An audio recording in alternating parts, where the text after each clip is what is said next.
Pemilu di Indonesia. Bagaimana Indonesia bisa memiliki presiden? Ya, presiden dipilih melalui pemilihan umum atau pemilu. Indonesia mengadakan pemilu sebagai praktik demokrasi. Indonesia sendiri adalah negara demokrasi terbesar ketiga di dunia. Apa itu demokrasi? Demokrasi berasal dari bahasa Yunani, demos dan kratos. Demos artinya rakyat dan kratos artinya pemerintahan. Dalam demokrasi, rakyat ikut berperan dalam pemerintahan dan semua kebijakan harus mengutamakan kepentingan dan kesejahteraan rakyat.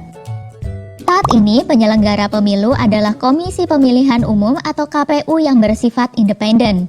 Pemilu yang diadakan setiap 5 tahun sekali ini diatur oleh Undang-Undang Dasar 1945 dan Undang-Undang Nomor 7 Tahun 2017 tentang Pemilihan Umum. Peserta pemilu adalah partai-partai politik. Penyelenggaraan pemilu di Indonesia berdasarkan pada asas Luber-Jurdil yang merupakan singkatan dari langsung, umum, bebas, rahasia, jujur, dan adil. Langsung artinya pemilih memberikan suaranya secara langsung dan tidak boleh diwakilkan. Umum artinya setiap warga negara yang berusia minimal 17 tahun berhak untuk memilih.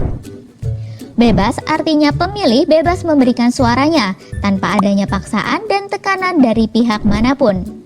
Rahasia artinya suara yang diberikan hanya diketahui oleh si pemilih itu sendiri.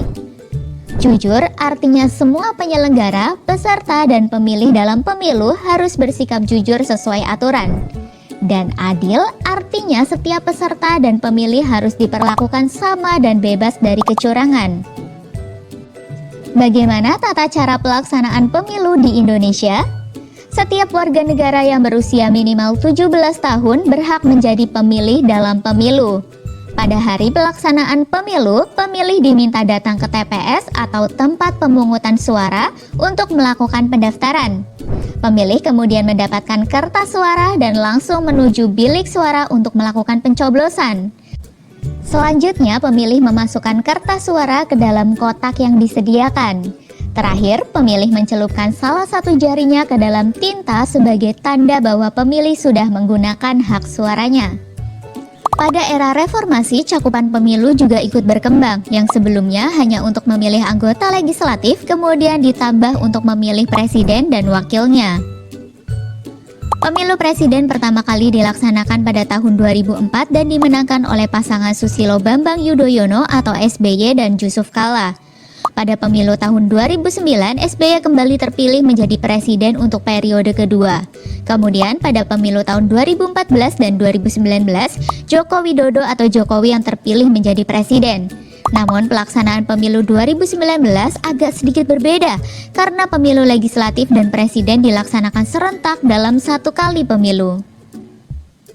Nah, sekarang jadi tahu ya perkembangan sistem demokrasi dan pemilu di Indonesia dari bentuk awal hingga masa kini.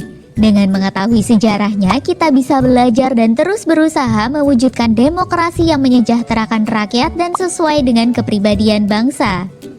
Sebagai pelajar, kalian mungkin belum bisa ikut mencoblos dalam pemilu, tapi kalian sudah bisa mulai belajar berdemokrasi, misalnya dengan ikut pemilihan ketua kelas atau ketua OSIS.